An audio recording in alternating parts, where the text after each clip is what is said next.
Hey everybody, Adam Savage. I'm in Los Angeles in the warehouse of Prop Store.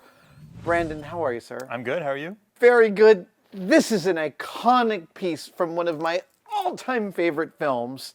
This is Spider-Head from The Thing. How cool is this? This is, if you haven't seen The Thing, you're welcome. You should see it right now because it's amazing. But in it, this one character gets destroyed and then the alien inside him runs away with his head, turns itself into a spider, and starts escaping, at which point one of the characters says, "You've got to be kidding me." And I love the joke when someone in a movie says exactly what I'm thinking, because I was watching this being like, "You've got to be kidding me." Yeah, these legs literally grow out of the head and then it starts walking around. The Thing is one of these movies that's always noted as a practical effects masterpiece. And it so is. Rob Bottin. Rob Bottin's such a master. Rick Baker.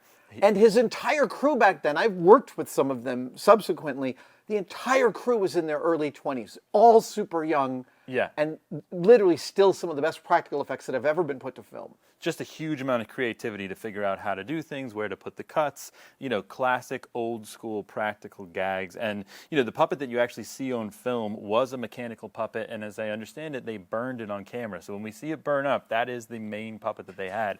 But they also built a number of, or several at least, static pieces like this for the production. So this one, it's a fully static casting, it's latex skin. The legs actually have a welded metal frame, so it's pretty substantial. Okay. And there was one very similar to this that Rob Bottin appeared in a photo shoot that they used on the cover of Cinefantastique magazine. I know that cover. Okay, you know the one I'm talking about? So very similar piece to this. This one came from a guy named Henry Alvarez, or from his estate, who was one of Rob Bottin's main sculptors. Yeah, I and know did a lot that of name. work on the Thing. And this is Norris is the character whose head Yes. gets turned into a spider head. So this wasn't necessarily built for the film specifically. Or it may have been an on-set reference head. Unlikely it was ever filmed with, I think, because when we see it, it's always moving. You know, it seems like the puppet version. But they definitely built a few static versions like this to have as part of the production. And if you're looking at this and thinking, that movie looks like it's horrifying, the answer is, it totally is. But it's so horrifying, it drifts almost into the Evil Dead territory. Yeah. It's almost absurd, except for it's still one of the great sci-fi movies ever made. Yeah, it is extremely watchable. They've remade it, and of course there was one before this. I think there was a 1950s era of The Thing. Yep. But this, in my opinion, would be the one to watch. This is, it is literally in my top 10 science fiction movies ever made. And this is, I literally have a copy of this hanging from the ceiling of my shop because I love the Norris Spider-Head so much. Oh, really? Is it out of the original Oh, mold? no. Some guy on fan eBay copy. made it for me as a commission. Okay. And what's funny is I have cameras on my shop, and if you watch overnight, you'll see that the Norris head never stops moving, and I don't know why. It's always just like...